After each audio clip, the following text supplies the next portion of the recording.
23 Calle Roquette, Paris sa 23 Calle Roquette, Paris. May binatang lumabas mula sa fast food, mukhang kontento at may hawak na mainit na pakete. May 800 na inihaw na tortilla sa loob, puno ng fries, giniling na karne, natunaw na cheddar at umaapaw na sarsa. Kumagat siya at naguluhan. Sumali siya kamakailan sa isa sa pinakamalaking pagbabago sa fast food sa Pransya. Dahil ang hawak niya sa kamay ay isang takos at wala itong kinalaman sa pagkaing Meksikano. Pero higit sa lahat, hindi ito dapat umiiral dahil ito ay ipinanganak mula sa isang pagkakamali. Hindi pa rin nila natatalo ang McDonald's sa sariling teritoryo. Pero sa kabila nito, sa 2025, may mahigit 400 na otakos na restaurant na sa France ang nangunguna sa industriya at mayroon na ring sangay sa mahigit 10 bansa. Bukod pa rito sa paligid ng otakos, nabuo ang ekosistema. Chamas, New School, Enjoy Tacos at marami pang dating tatak ay kumokopya, umaangkop at pinapaganda ang modelo. Hindi na ito isang maliit na phenomenon, kundi isang industriya na kumakatawan sa 5% ng bahagi ng merkado ng komersyal na kainan sa France. Ipinapakita nito ang kanilang kasikatan. McDo, Burger King, KFC, lahat sila ay namamayani na sa loob ng mga dekada. Ngayon, nawawala na sa kanila ang ilan sa pinakatapat nilang customer na edad 15 to 30 na gustong kumain ng marami, mabilis at mura. Isang tacos extra large na nagkakahalaga ng €12 na 4 na beses ang bigat kumpara sa isang Big Mac. Napakataas na tubo, napakasimpleng proseso at usap-usapan na sinamahan pa ng mga viral na video sa TikTok na umaabot ng milyon-milyong views. Sa 2026 ang French tacos ay nagdadala ng €100 na kita at milyong trabaho. Kaya ngayon, ipapaliwanag ko sa inyo kung bakit ang modelong ito na parang imposible ay nagpapaluhod sa mga higante. Paano ang mga negosyante na walang kahit anong pagsasanay sa negosyo ay nakabuo ng mga imperyo gamit lang ang natunaw na keso at fries. At higit sa lahat, kung paano nila tuluyang binago ang merkado ng pagkain sa Pransya. Simulan na natin. Sa isang kalye sa isang sikat na distrito, may isang lalaki na nagbukas ng maliit na fast food. Ang pangalan niya ay Patrick Pelonero. Nagtatrabaho siya bilang tagagawa ng kisame sa konstruksyon, pero nagpasya siyang sumubok. Hindi siya nag-aral sa business school or startup nation. Natikman niya ang bagong sandwich sa Lion Snack Bar at napansin niyang patok ito sa kabataan. Kaya, sumubok siya. Kumuha siya ng malaking tortilla na gawa sa trigo. Inihaw ito sa plancha. Nagdagdag ng giniling na karne, frozen na fries, gadgad na keso mula sa pabrika at sarsa. Ipupulupot niya ito sa parihaba at ilalagay ang sandwich sa panini grill. Ang produkto ay bomba na 1,000 at 200 kilokalorya, dating binebenta ng €5. Ang mga unang customer ay dumarating ng tumatakbo. Mga kabataan sa lugar, mga estudyante sa high school, mga estudyanteng kapos sa pera, pati na rin yung mga galing sa club. At gustong-gusto nila ito dahil sa 3 dahilan. Malaki ang serving, nakakabusog ng matagal, at abot kaya sa €5-8. Samantalang ang McDo meal noon ay nagsisimula sa €10. Siyempre, ang usap-usapan ang gagawa ng natitira. Humahaba ang pila sa harap ng maliit niyang kainan na tinawag niyang tacos ng mga kaalyado. Di magtatagal, may magdududa at gagaya ang ibang negosyo. Pero nakakagulat, ni isa sa malalaking fast food ay di nakapansin. Tinututukan pa rin ni McDo sina Burger King at KFC habang humihina na si Quick. May video kami tungkol dito sa description kung gusto mo. Karaniwan, artisanal ang kebab chain at ang may-ari mismo ang nag-aasikaso, kaya hirap silang lumaki bilang network. Sa mga probinsyang restaurant, nabubuo naman unti-unti ang tunay na negosyo. Yung mga magbubukas ng mga snack bar ay mga operator. Marunong silang magkwenta ng gastos hanggang sa huling sentimo. At dahil dito, nagkakaroon kayo ng matalinong pagtitipid. Ipapakita ko kung bakit itong modelo ay tunay na makina ng digmaang pang-ekonomiya. Heto ang dating gastos ng isang tacos. May wheat gallet na 30 sentimo standard na giniling na karne, madalas halal, 80 sentimo frozen, 20 sentimo at industrial na keso, 40 sentimo. Sa huli, homemade na sarsa ay 10 sentimo. Lahat ng sangkap €10.80 lang.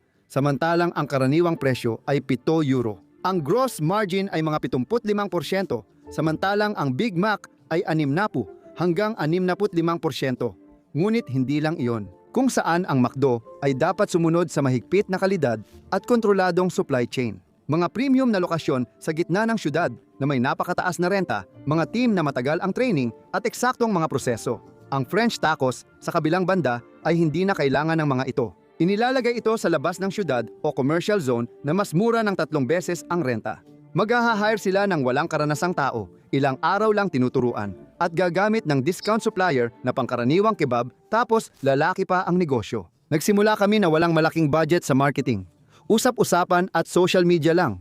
Karaniwan, naabot ang break-even point sa loob ng 18 buwan, kung saan ang isang McDo ay umaabot ng madaling 5 taon at ang Five Guys minsan umaabot pa ng 7 taon, tuloy-tuloy ang pag-usad ng panahon. Noong 2010 sa Grenoble, dumami ang tacos. Pero sina Patrick at mga kaibigan niyang sina Silman at Samba Traore ay may mas malawak na pananaw. Ayaw nilang maging simpleng lokal na merienda, alam nilang ang French tacos ay kebab 2.0. Parehong customer at ekonomiya, pero malaki ang potensyal sa standardisasyon na wala sa tradisyonal na kebab dahil mano-mano pa rin ito. Umiikot na brotsa, tulong ng may-ari, lokal na bersyon. Ang tacos naman, mas madali talagang gawing industrial. Iisang supplier ang galet, pre-asasone at frozen ang karne. Standard ang sarsa at 2 makina lang ang kailangan sa proseso. Madaling matutunan ito ng kahit sino. Magbubukas sila ng pangalawa at pangatlong tindahan at irerehistro ang Autacos brand para gawing franchise. Naintindihan nila na ang pinakamalakas na sandata ng kapitalismo ay hindi pagtatayo ng imperyo gamit sariling pera. Kaya dito nagsimulang magbago ang lahat. Isang 30 anyos na lalaki ay nakatitig sa screen. Natanggal siya sa trabaho dahil sa ekonomiya, may 100,000 euro siyang natanggap na benepisyo at ipon. Gusto niyang maging boss, kaya nagbukas siya ng fast food prangkisa. Ang mga resulta ay ganito. McDonald's, 300,000 euro ang minimum na personal na puhunan para sa proyektong nagkakahalaga ng 1.2 milyon. Hindi abot kaya KFC, 200,000 euro ang puhunan. Masyadong delikado. Subway, mababa nga ang puhunan pero siksikan na ang merkado. Kaya napunta siya sa French tacos. Droit d'entrée, 25,000 euro. Personal na puhunan, 80,000 euro. Kabuuang proyekto, 250,000 euro. Ang natitira, galing sa bangko. Nakakakalma at madaling maintindihan ang modelo, kaya maraming patotoo. Mabilis ang balik puhunan. Wala pang 3 taon, record pa ang kita. Hindi naghahanap ng mga mayamang mamumuhunan ang kanyang mga negosyo. Tinatarget nila ang gitnang uri na gustong makabawi. Ang ating mahal na magiging boss ay bumisita ngayon sa isang pilotong restaurant sa oras ng kasagsagan. Organisadong gulo ito, mahaba ang pila hanggang bangketa. Tinanong niya ang manager, ilan ang nabebenta niyo araw-araw? Karaniwan, 250 kami. Pag may laro o tuwing weekend, umaabot ng 400. Kinuha niya ang kalkuladora at optimistikong kinwenta, 250 ticket x 12 euro. Sa 2026 ang average na kita ay 3,000 euro bawat araw o 70,000 euro bawat buwan. Ibabawas niya ang 30% gastos sa hilaw na materyales, sahod ng 6 na empleyado, renta at buwis. Sabi niya, kung makakuha ako ng 10% neto, may 9,000 euro ako kada buwan. Triple ng dati kong sahod. Pinirmahan niya agad. Ang pangunahing tuntunin ng prangkisa, hindi produkto ang nagpapalago sa iyo, kundi ang pagbebenta ng mga pwesto ng tindahan. Ang mga brand tulad ng Autacos ay naging pera-making machine dahil ang mga franchisee ang umutang, nag-manage ng human resources at sumalo ng lahat. Kahit malugi ang resto, tuloy pa rin ang 5% royalties ng brand. Sa 400 restaurant na may 1M kita bawat isa kada taon, 20 euro ang pumapasok taon-taon. Para magamit ang logo. Ngunit tandaan, ang tagumpay ay may kasamang laban. Noong 2018, nagsimula nang pumasok ang mga kopya tulad ng Chamas, New School, Enjoy, Tacos. Tumataas ang renta habang lumalago ang merkado, kaya kailangan ng magandang pwesto. Kung malayo ka sa high school o universidad, mahirap mabuhay. Kung di abot sa 150 tacos ang benta mo kada araw, mauubos ng fixed gastos ang kita mo. Kaya mahalaga na mag-market, hindi lang magpakain, kundi magpakilala ka din. Sa screen, ang taco ay hindi na lang merienda sa kanto, kundi isa ng malaking industriya. Giyera ng mga clone, kung saan pinaka-agresibo lang ang nabubuhay. Sa gitna nito, may biktimang di inaasahan. McDonald's. Sa silid ng pagpupulong, Maraming screen at graph na pababa. Isang direktor ang tumuturo sa mapa ng Pransya na may maraming umiilaw na pulang tuldok. Mahigit 200 taco restaurant sa Pransya. Ang problema, hindi sa gitna ng syudad ang lokasyon nila, kundi sa labas, malapit sa paaralan, universidad at sinihan. Eksaktong akala ng McDo na may tiyak na customer at kliyente. Mas kaunti na ang pumupunta dahil 200 metro lang, may mas malaki at mas murang tacos. Sabi ng direktor, may problema tayo. Totoo, bumaba ng 8% sa loob ng 2 taon ang bilang ng mga edad 15-25 na pumupunta. Sa ibang lugar, hindi na tumataas ang gastos. Bihira nang kumuha ng menu ang kabataan at matindi ang kompetisyon. Sa 60% ng mga mid-sized na lungsod, mayroong isang tacos na nakapwesto sa loob ng 500 metro mula sa isang McDo. Hindi magkapareho ng kategorya ang mga tacos at McDo. Mas gusto ng kanilang customer ang dami kaysa kalidad. Noong 2019 €10 ang presyo ng Big Mac na may fries at inumin para sa 200 gramo. May tacos extra large na may inumin sa halagang €8, tumitimbang ng 800 gramo. 4 na beses mas mabigat at €2 pang mas mura. Talo pa rin sila kahit anong gawin ng McDonald's. Menu para sa estudyante, Big Mac extra large pagbubukas sa labas ng sentro, hindi pa rin epektibo. Bakit kaya? Hindi kayang sumabay ng McDo sa mura nang hindi naaapektuhan ang modelo nila. Ang ADN nila ay mahigpit na pamantayan, kontroladong supply chain, premium na lokasyon at matibay na tatak. Kapag binabaan ni McDo ang presyo, lumiit ang kita. Kapag dinagdagan ang serving, lumaki ang gastos. Kapag binawasan ang kalidad, nasira ang imahe. Kaya naipit sila. At patuloy na sumisikat ang mga taco sa TikTok, Instagram, Snapchat. Noong 2019, 2020 naging viral na phenomenon ang mga taco. Walang malaking marketing budget kundi dahil sa mga customer. Isang lalaki nagbubukas ng extra large taco. Pita bumubuka, fries umaapaw, keso tumutulo. 1M, 3M, 10M views. Ito ang pinakapuro at sobrang visual na food content. Ayaw lang ng mga kabataan na kumain. Gusto nila ng karanasan at maibahagi ito. Isang taco na 800 gramo na tumutulo sa lahat ng bahagi, perpekto para dito. Hindi na gumagawa ng ganitong klase ng content ang McDo. Ang Big Mac, malinis, sukat at predictable. Sa social media, hindi ito umeepekto.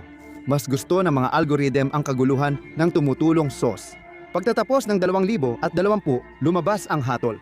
Ang tanawin ng fast food sa France ay tuluyang nabago.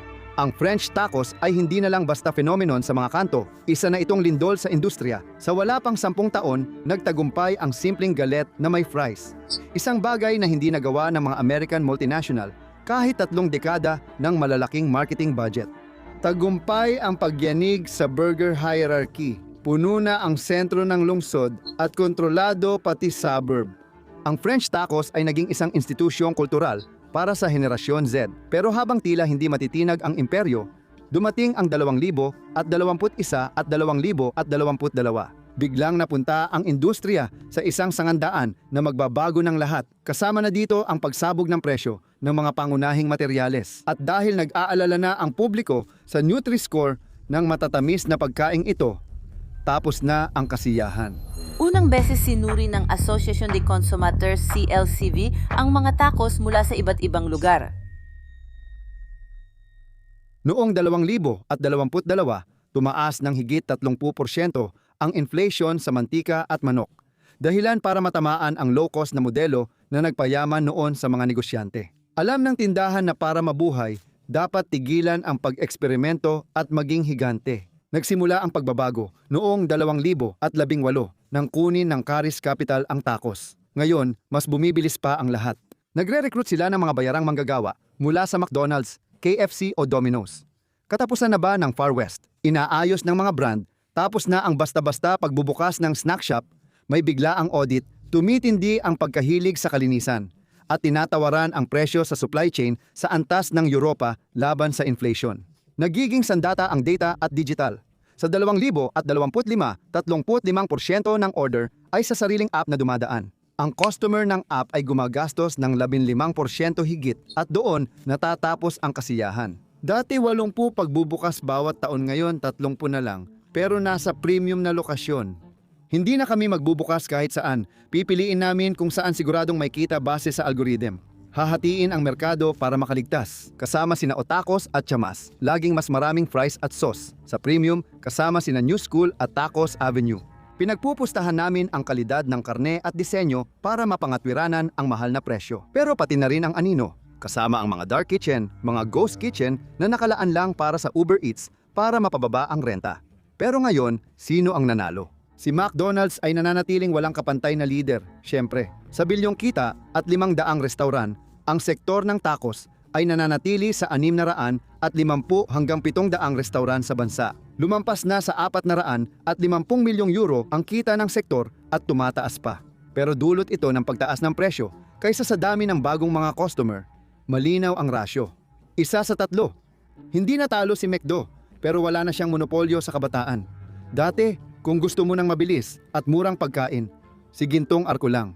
Ngayon, may galet na. Ang tacos, hindi na lang ito uso, isa na itong haligi ng ekonomiyang Pranses. Mahigit 12,000 trabaho ang nalikha, daan-daang kapalaran, mga prangkisang naipasa.